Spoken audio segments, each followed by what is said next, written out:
وکفا والصلاۃ والسلام علی سید الانبیاء والمرسلین وعلی آلہ واصحابہ اجمعین اما بعد فاعوذ باللہ من الشیطان الرجیم بسم اللہ الرحمن الرحیم رضی اللہ عنہم ورضوا عنہ صدق اللہ العظیم علیہ وسلم تسلیما والصلاۃ والسلام علیک یا سیدی یا رسول اللہ وعلی آلک واصحابک یا سیدی یا حبیب اللہ۔ تمام تر تعریف و توصیف اللہ جل مجدہ الکریم کے لیے ہے جو خالق کائنات بھی ہے اور مالک ارض و سما بھی، اور تمام تر حمد و ثنا محبوب دو عالم شفیع معظم شفیع یوم النشور احمد مجتبی محمد مصطفیٰ صلی اللہ تعالی علیہ وآلہ وسلم کے لیے ہے کہ جن کے صدقے میں خالق کائنات نے یہ کل کائنات تخلیق فرمائی۔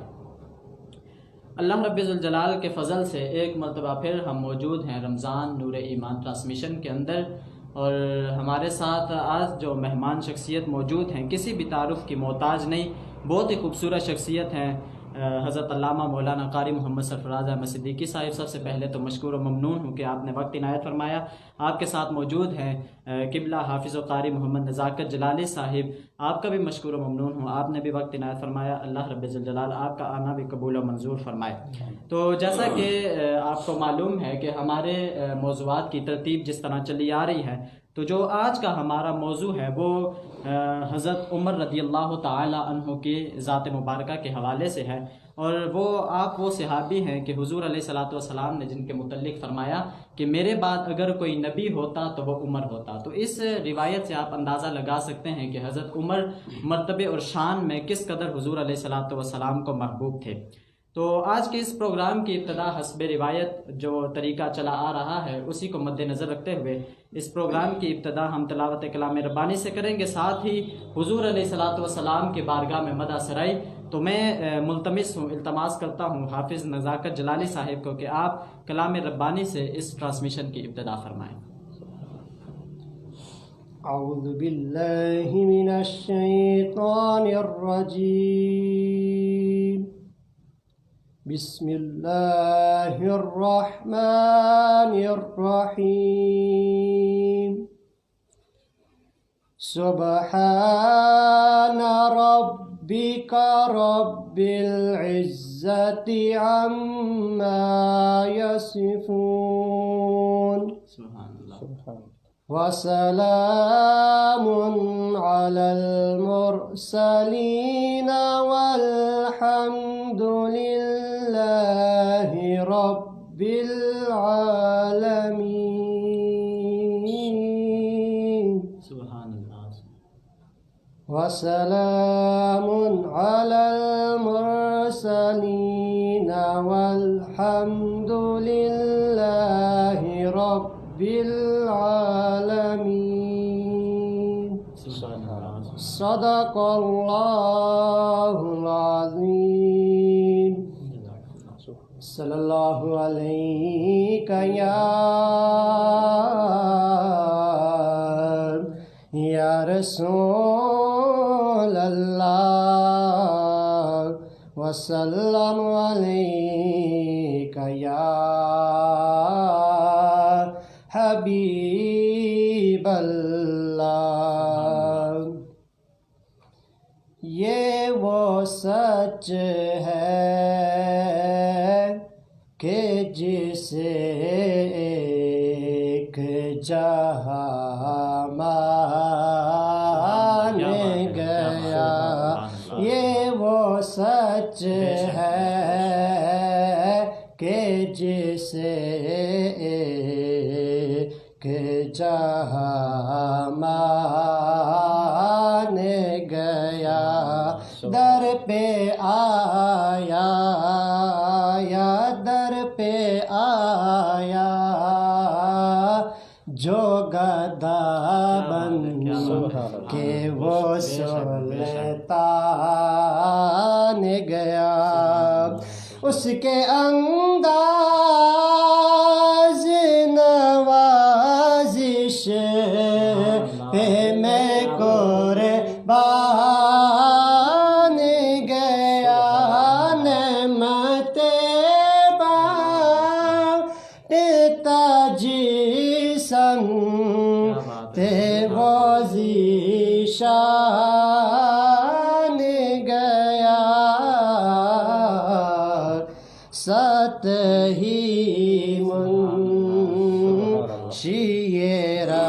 رحمت کا قلم دان گیا ساتھ ہی منشی رحمت کا قلم دان گیا سبحان اللہ. تجھ سے جو پھیر کے مجانب قرآن گیا سرخ روح ہو کہ نہ دنیا سے وہ انسان گیا کتنے گستاخ بنے کتنوں کا ایمان گیا لے خبر جلد کے غیروں کی طرف دھیان گیا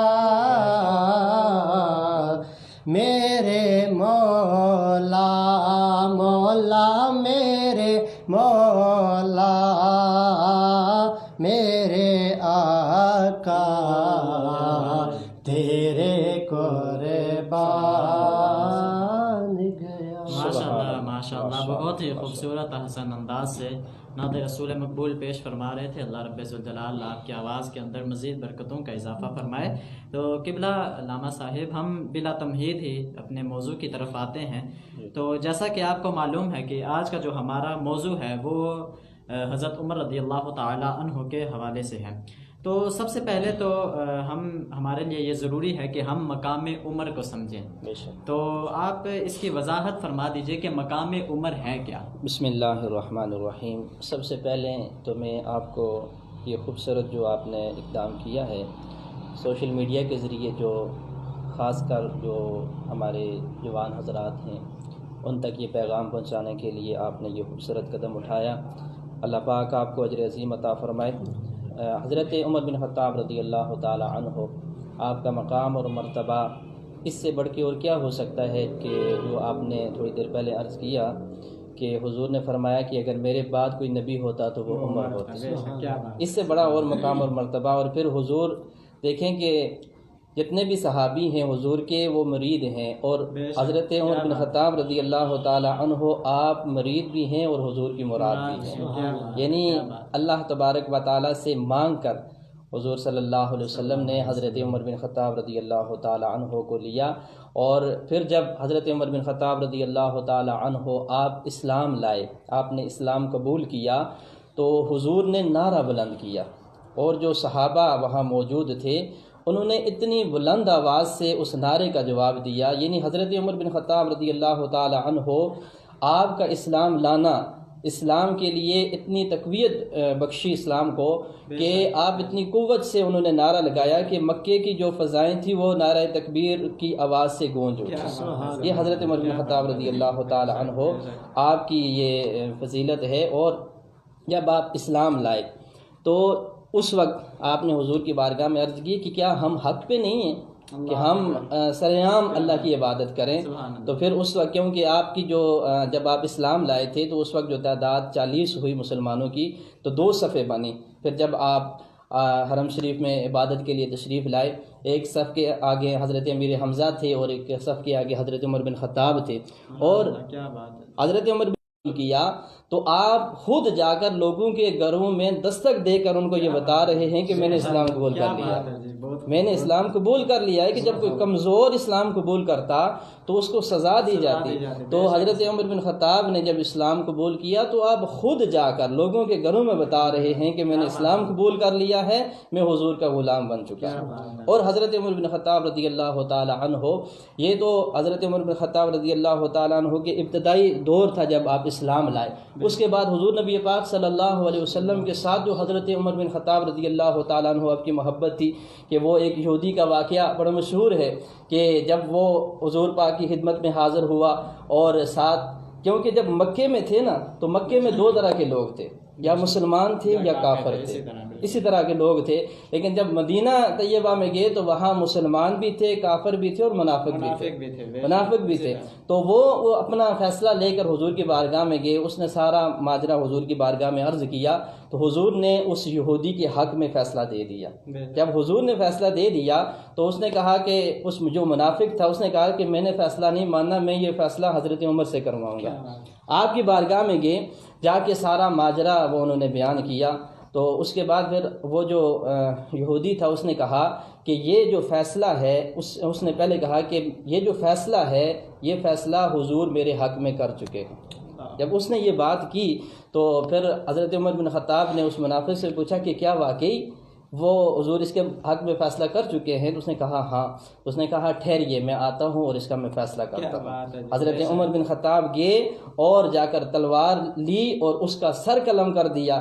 اور پھر جب حضور کی بارگاہ میں یہ بات گئی، حضور نے حضرت عمر کو بلایا اور حضرت عمر ابھی حضور کی بارگاہ میں نہیں پہنچے، جبرائیل اللہ کا پیغام لے کر حضور کی بارگاہ میں آئے اور آ کر کہا کہ فلا وربک لا یؤمنون حتی یحکموک فیما شجر بینہم، کہ اے محبوب آپ کے رب کی قسم، اے محبوب آپ کے رب کی قسم کہ اس وقت تک کوئی مومن ہو ہی نہیں سکتا جب تک وہ اپنے معاملات میں آپ کی جو خوشنودی ہے اس کو شامل نہ کر لے. تو اس لیے حضرت عمر بن خطاب رضی اللہ تعالیٰ عنہ نے اس منافق کا سر قلم کیا. اور یہی نہیں، جنگ بدر کے موقع پر سگے ماموں آپ کے مقابلے میں آ گئے اور آپ نے ان کا سر قلم کر دیا. کہا کہ حضور صلی اللہ علیہ وسلم کی محبت کے آگے کوئی رشتہ داری کوئی برادری نہیں ہے، حضور کی محبت جو ہے وہ سب سے آگے ہے. سگے ماموں کا سر آپ نے قلم کر دیا. اور اس کے علاوہ حضرت عمر بن خطاب رضی اللہ تعالی عنہ آپ جب خلافت پہ آئے، آپ جب خلیفہ بنے، اور اس کے بعد کے جو حضرت عمر بن خطاب رضی اللہ تعالیٰ عنہ آپ کے عدل و انصاف کے جو واقعات ہیں، بے شمار ایسے واقعات ہیں کہ حضرت عمر بن خطاب رضی اللہ تعالیٰ عنہ آپ کی خلافت کے دوران جو واقعات رونما ہوئے کہ آپ دن کو خلافت کے کام کرتے اور رات کو آپ شہروں میں گشت کرتے. یعنی کوئی ایسا آدمی تو نہیں ہے، کوئی بے سہارا تو نہیں ہے کہ حضرت عمر بن خطاب رضی اللہ تعالیٰ عنہ آپ کے دور میں کوئی ایسے کوئی بھوکھا تو نہیں سویا ہوا. ایک مقام پہ حضرت عمر بن خطاب رضی اللہ تعالیٰ عنہ رات کو گشت کر رہے تھے اور ایک دیہاتی حضرت عمر بن خطاب کو جانتا تو نہیں تھا، ان کی ملاقات کے لیے وہ آیا اور حضرت عمر بن خطاب رضی اللہ تعالیٰ عنہ گشت کر رہے تھے. اس کے ساتھ اس کی بیوی بھی تھی. رات کا وقت ہو گیا ایک خیمے میں اور اس کی بیوی امید سے تھی. اور جب وہ رات کو حضرت عمر بن خطاب رضی اللہ تعالیٰ عنہ اور آپ کا غلام آپ کے ساتھ تھا، آپ وہاں دیکھ رہے ہیں کہ ایک جگہ آگ جل رہی ہے. آپ نے اپنے غلام کو بھیجا کہ جاؤ اور وہاں دیکھو کہ یہاں آگ جل رہی ہے، کون ہے یہاں؟ تو آپ کا غلام وہاں جاتا ہے، جا کے پوچھتا ہے. تو اس نے کہا کہ ہم مسافر ہیں، تجھے ہم سے کیا کام ہے؟ حضرت عمر بن خطاب خود گئے، اندر سے کسی کے رونے کی آواز بھی آ رہی تھی. تو کہا اس جو دیاتی تھا وہ جو آیا تھا اس نے کہا کہ میں عمر بن خطاب سے ملنے کے لیے آیا ہوں. عمر بن خطاب سے ملنے کے لیے اس کو نہیں پتا تھا کہ عمر بن خطاب یہی ہیں جن سے میں بات کر رہا ہوں. تو وہ اس نے کہا کہ میں یہاں آیا ہوں، میری بیوی بھی میرے ساتھ ہے، وہ امید سے تھی اور اس وقت خوش خبری آنے والی ہے. تو حضرت عمر بن خطاب رضی اللہ تعالیٰ عنہ اپنے گھر آئے، اپنی بیوی کو اٹھایا اور ضرورت کی چیزیں لی، وہاں گئے. حضرت عمر بن خطاب رضی اللہ تعالیٰ عنہ خود آگ جلا رہے ہیں اور اب وہ دیکھ رہا ہے، وہ دیاتی وہ کہہ رہا ہے کہ کیا آپ کی بیوی نے پہلے بھی ایسا کوئی کام کیا؟ تو حضرت عمر بن خطاب کہہ رہے ہیں کہ نہیں، مجھے نہیں معلوم، میں ان سے پوچھ کے بتاؤں گا. حضرت عمر جب وہ بچے کی ولادت ہوئی تو اس وقت حضرت عمر بن خطاب نے حضرت عمر بن خطاب رضی اللہ تعالیٰ عنہ کو ان کی بیوی نے آواز دی کہ اے امیر المؤمنین مبارک ہو، بیٹا پیدا ہوا. اس وقت اس آدمی کو پتہ چلا، اس دیاتی کو پتہ چلا کہ عمر بن خطاب تو یہی ہیں. تو اس وقت عمر بن خطاب نے کہا، اس دیاتی نے کہا کہ آپ ہی خلیفہ وقت ہیں، آپ ہی خلیفہ وقت ہیں جن کی ہیبت سے کیسو کسرا کانپ رہے ہیں اور آپ یہاں رات کو گشت کر رہے ہیں اور آپ ہی ہماری یہ ساری مہمان نوازی کر رہے ہیں. تو حضرت عمر بن خطاب نے کہا کہ یہ میرے حضور کا شہر ہے، یہاں آنے والا میرے حضور کا مہمان ہے اور میں اس حضور کے اس مہمان کی اس طرح خوش آمدید کرتا ہوں. اور اسی طرح حضرت عمر بن خطاب رضی اللہ تعالی عنہ آپ گشت کر رہے تھے کہ آپ نے دیکھا کہ گھر سے دھواں بھی نکل رہا ہے اور بچوں کے رونے کی آواز بھی آ رہی ہے۔ آپ نے پوچھا کہ وجہ کیا ہے؟ اس نے کہا کہ آپ جائیے، آپ سے کیا تعلق، میں تو عمر کی جان کو رو رہی ہوں۔ حضرت عمر بن خطاب رضی اللہ تعالی عنہ آپ نے کہا دروازہ تو کھولیے، میں مسافر ہوں۔ انہوں نے کہا کہ ہمارے پاس گھر میں پکانے کے لیے کچھ نہیں ہے، میں نے ہنڈیا میں پتھر رکھ کے بچوں کو زر بنانے کے لیے یہ عمل کیا ہوا ہے کہ تاکہ وہ سو جائیں۔ میں حضرت عمر بن خطاب رضی اللہ تعالیٰ عنہ اپنے غلام کو لے کر بیت المال میں آتے ہیں، ضرورت کا سامان اٹھاتے ہیں، اور جب واپس جانے لگتے ہیں تو سامان خود اٹھاتے ہیں، خود اٹھا کے۔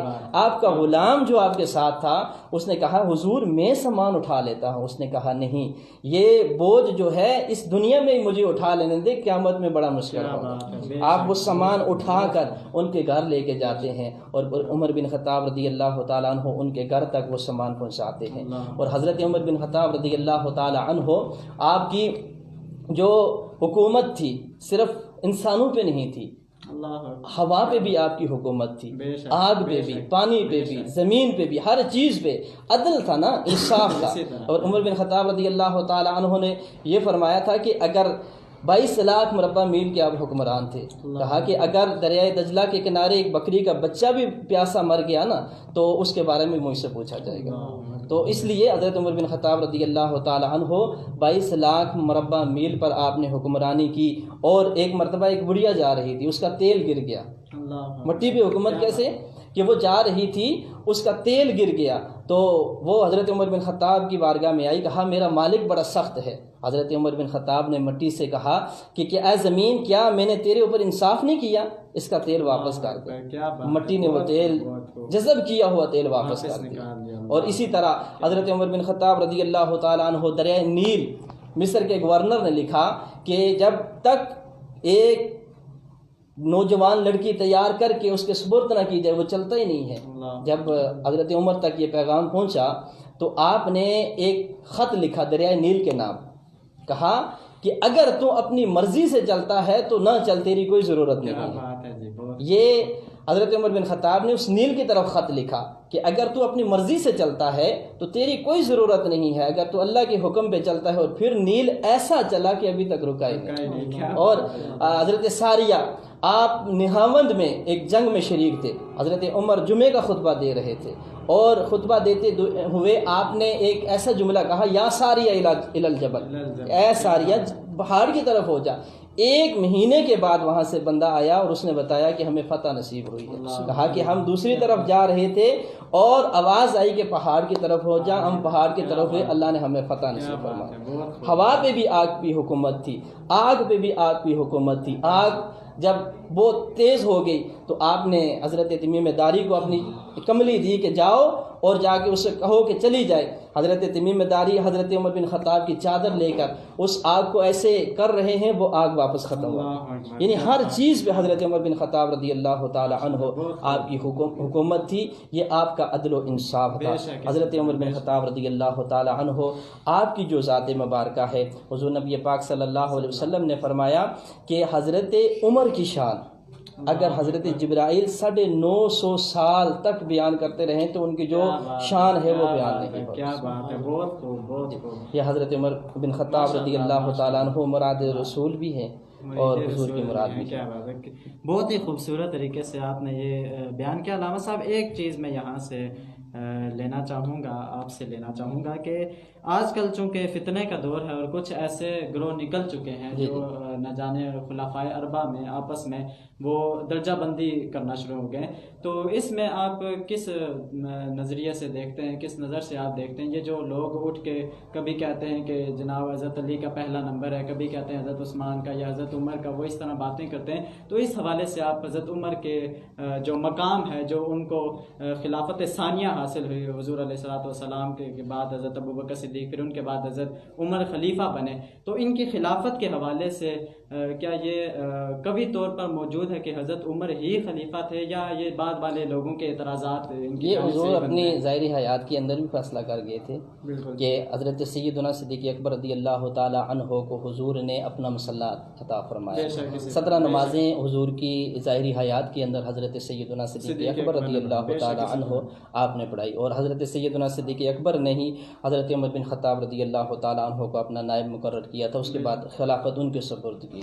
اچھا ماشاءاللہ، بہت ہی خوبصورت طریقے سے بیان فرمایا حضرت عمر کی شان کے حوالے سے. اور یہ وہی بات ہے کہ جتنے بھی ہمارے پاس چونکہ وقت مختصر ہے، وقت جتنا بھی ہو یہ شان ایسی شان ہے، مقام ایسا مقام ہے کہ جتنے بھی ہم اس پہ بیان کرتے جائیں وقت کم ہی پڑتا رہے گا، الفاظ کبھی ختم نہیں ہو پائیں گے. تو میں ایک مرتبہ پھر مشکور و ممنون ہوں علامہ سرفراز احمد صدیقی صاحب کا کہ آپ نے وقت عنایت فرمایا. اللہ رب الجلال آپ کا آنا قبول فرمائے. قبلہ حافظ نزاکت جلالی صاحب آپ کا بھی مشکور و ممنون ہوں، آپ نے بھی وقت عنایت فرمایا. اللہ رب الجلال آپ کی حاضری قبول و منظور فرمائے. تو سامعین کرام، آج کا موضوع اپنے اختتام کی طرف بڑھ رہا ہے اور انشاءاللہ تعالیٰ کل نئے موضوع کے ساتھ، نئے مہمان کے ساتھ ایک مرتبہ پھر ملاقات ہوگی. تب تک کے لیے اجازت دیجیے. اللہ حافظ.